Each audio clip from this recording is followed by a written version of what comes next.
Guys, welcome di channel video pertama kita. Saat ini di hadapan gua ada seorang tokoh intelektual politik, semua tahu, Bung Rocky Gerung.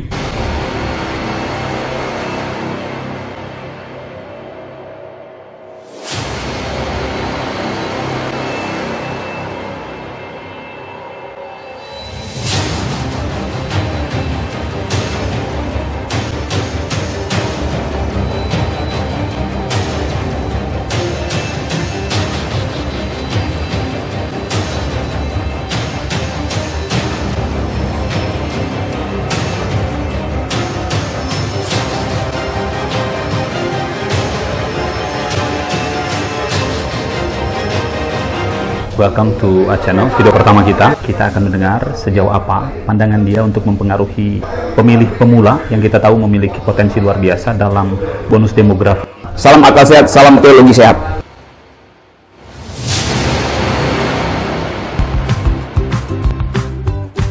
Semua pemikirannya sangat mempengaruhi tatanan politik saat ini.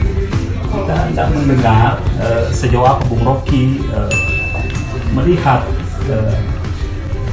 pemilih pemula ini mempengaruhi konstelasi politik. Bung Rocky tahu pemilih pemula di data kita 17 sampai range 40 tahun, 100 juta kurang lebih, dan mereka semua masuk swing voter, dan swing voter itu ternyata indikatornya menarik, mereka apatis terhadap politik.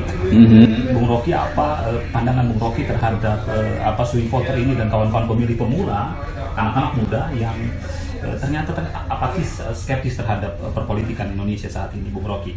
Ya, saya tahu waktu itu, dan dia berhak untuk apatis, karena memang keadaan memburuk. Jadi harapan itu hanya mungkin dipastikan dan dipelihara bila ada tanda-tanda menuju cahaya. Sekarang kita dijebak di dalam lorong gelap dan kita nggak tahu apa sebetulnya di belakang sana. Jadi saya bisa mengerti mengapa millennials menunggu sinyal apakah dia akan mengucapkan pilihan politik atau enggak. Tapi sebagai orang yang hidup dengan situasi yang menjengkelkan hari ini, tetap saya anjurkan agar supaya ada yang diputuskan. Kalau kita ingin memutuskan, ingin mengundang cahaya masuk, kita mesti buka lorongnya tuh. Jadi percuma ada matahari di depan sana kalau lorongnya tidak dibuka. Jadi tugas milenial adalah membuka lorong itu. Setelah terbuka, terserah mau ke kiri apa mau ke kanan, tapi jangan pasif. Itu bedanya antara mereka yang skeptis dan mereka yang pasif. Skeptis artinya menunggu momentum dengan mengakumulasi seluruh ya investasi akal generasi muda. Tapi kalau pasif artinya dia mengalami letargi, mengalami kemalasan dalam mengaktifkan pikirannya itu. Detail, Bu. Ya. Lalu cara edukasi apa yang kita bisa lakukan untuk lalu memberikan enlightening, itu pencerahan itu buat anak-anak muda, mereka lalu peka? Sebetulnya potensi untuk menjadi cerah dengan sendirinya itu ada pada milenial, karena dia hidup dengan seluruh informasi dunia, dia mengolah seluruh fasilitas pikiran dunia. Tinggal yang diperlukan adalah lawan debat, lawan untuk bicara gitu. Mau dia rohaniawan mesti mengucapkan critical pedagogi. Mau dia politisi juga mesti mempromosikan pikiran-pikiran kritis itu. Jadi siapapun yang menjadi lawan debat milenial, dia akan berguna bila ada konfrontasi ide. Jadi konfrontasi argumentasi, bukan konfrontasi sentimen, tapi konfrontasi argumen itu. Terlepas berangkat dari zona nyaman mereka yang hanya... Iya, zona nyaman itu justru, kan kita sebut zona nyaman, seolah-olah itu sebagai siksaan bagi mereka yang tidak aktif. Jadi zona nyaman itu tempat orang menunggu mengundang argumen masuk ke zona nyaman, bukan mengundang sentimen ya. Saya mencatat statement Romo Magnis beberapa waktu lalu, Bung Rocky, bahwa pemilu bukan untuk memilih yang terbaik, tapi untuk mencegah yang buruk berkuasa. Dengan konstelasi saat ini, bagaimana Bung Rocky? Iya, saya baca itu, orang kirim ke saya. Tapi itu retorika.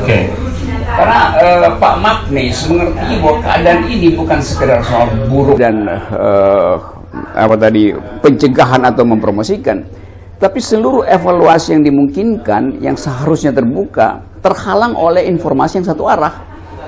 Jadi itu yang mesti dilihat, bahwa monopoli informasi dari kekuasaan, dan biasanya begitu, kekuasaan punya watak untuk monopoli informasi, itu yang menyebabkan orang akhirnya masuk dalam jebakan atau ini atau itu, sehingga Romo Magnis keluarin tesis yang biasanya kita udah dengar di mana-mana, minus malum itu, atau lesser evil. Gitu. Oke.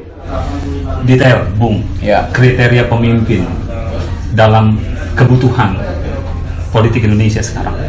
Oke, kriteria kita bukan soal tadi lesser evil, tetapi memaksimalkan potensi yang ada tuh. Jadi dari segi itu saya selalu mengatakan bahwa negeri ini didirikan dengan susunan pikiran yang bagus oleh para founding person kita tuh. Jadi kita ulangi aja itu, menginvestasikan ulang kecerdasan, karena itu memang perintah konstitusi, cerdaskan kehidupan bangsa. Dan itulah hak milenial untuk memperoleh kecerdasan, kurikulum yang kritis. Jadi hanya demi itu saya belusukan akal sehat, edarin teori itu atau tema itu kemana-mana. Karena hanya itu perlengkapan di masa depan. Di masa depan, dalam 5 tahun, 10 tahun ke depan, kita akan bertengkar di tingkat konsep. Dengan kemampuan itulah bangsa ini bisa bertahan itu. Wow. Yep.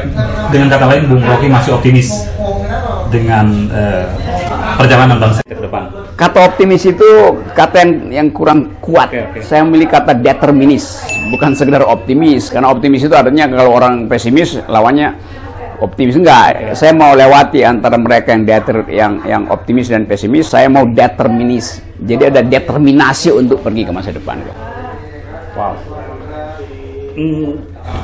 Pertanyaan untuk mengarahkan kita supaya lalu membantu kawan-kawan muda framing, kenapa kami harus memilih Bung Rocky? Karena hak masa depan ada di tangan saudara, itu normatifnya. Tetapi deskriptifnya adalah kalau kita tidak menentukan policy, maka policy itu akan ditentukan oleh mereka yang tidak paham tentang alam pikiran millennials. Jadi kita saudara ingin agar supaya millennials itu signifikan di dalam era ke depan. Supaya dia signifikan, dia tentukan dari sekarang, pengaruhi kebijakan untuk dia sendiri di masa depan. Itu yang namanya mengaktifkan pilihan demi kebebasan, kemerdekaan, kemajemukan bangsa ini. Kalau enggak, ya ditentukan oleh orang lain tuh. Lalu kita ngomel lagi di masa depan.